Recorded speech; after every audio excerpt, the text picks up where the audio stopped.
Hey, what's up? It's Jim, and today I'm going to talk about the film The Fast and the Furious from 1955. And it is the Roger Corman produced kind of original film. This film is co-directed and stars John Ireland as Frank Webster, who has escaped from prison and while hanging out in a roadside diner, kidnaps a girl, Connie, played by Dorothy Malone, drives around with her as his captive, evading the police, and then he finds a car race that's going on and enters it because the car race goes through Mexico, basically. You have to cross the border, and since he wants to cross the border, he's going to enter this race and cross the border during the race. So The Fast and the Furious was a big deal for the career of Roger Corman. It's kind of his first big hit. It's his second produced film, and it's the first film of American International Pictures, which at this time was called American Releasing Corporation. American International Pictures and Roger Corman would have a long relationship together, making tons and tons of his classic B movies. This was kind of one of his first hits. It made 5 times its budget, apparently.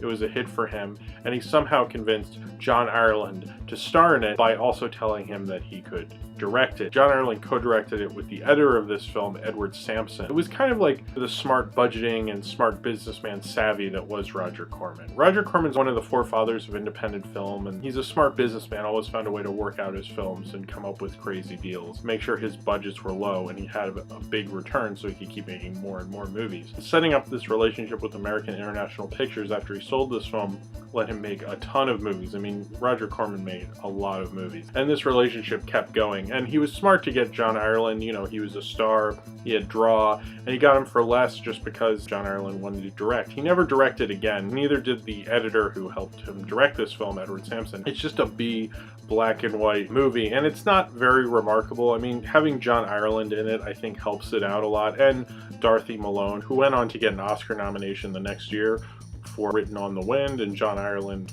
a couple years later would be on Gunfight at the OK Corral. So this wasn't like they were kind of bottoming out on their careers. Corman got them at the right time when they were still very bankable and could get people to come out to the theater. And I like John Ireland. I think it helps it be a little bit more than a regular crappy B movie because you have 2 better actors. I mean, it's not their best performances. It doesn't elevate it too much. Usual kind of Corman crappy production, and he uses stock footage for the racing scenes. He makes it a little intense, a little more thrilling than usually with stock footage, but it's not amazing. It's not edge of your seat. I was like, I mean, I guess I moved up on my seat a little bit, but I wasn't on the edge of my seat. Maybe I was in the middle.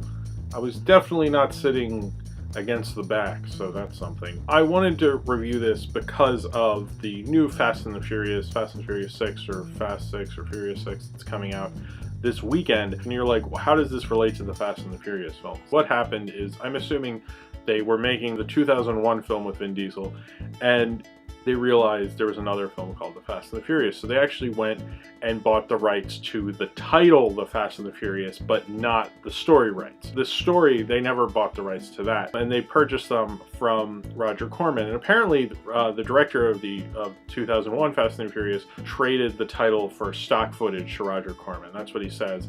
I don't know. Roger Corman just said he sold the title. I heard it in an interview with Kevin Smith. That's what kind of brought me on even seeing this film, is because Roger Corman mentioned it in this podcast he did with Kevin Smith, and he mentioned that he sold the title and that became very successful, and he seemed kind of proud of it. I don't think he makes any money off of the Fast and Furious franchise, but he seemed kind of proud that like the title lived on, and it's a very, you know, B-movie title. It sounds a lot more interesting than certainly the movie is. It gets you in there. You're like, oh, the Fast and the Furious, I like racing, that sounds cool. B-movies have titles that invite you in, so you'll go to the theater, that sound cool, that excite you. And Fast and the Furious is that kind of a title. Most B-movies, they have a great title, but the movie is not that great. The plot of this film was used again, or some people say it was kind of a remake, I don't know specifically, in the movie The Chase. If you watched a lot of Comedy Central, or at least when I was a kid in the late 90s and I watched a lot of Comedy Central, they played this movie The Chase starring Charlie Sheen and Christy Swanson, the original Buffy. It wasn't a great movie. I guess it was kind of a little better than this movie. I'm not really going to debate that one. The other reason I am reviewing this is because for a while I used to live near like a dollar store, like a while ago, and I would always just go and just see what the dollar movies were, and I basically bought anything that looked at all interesting.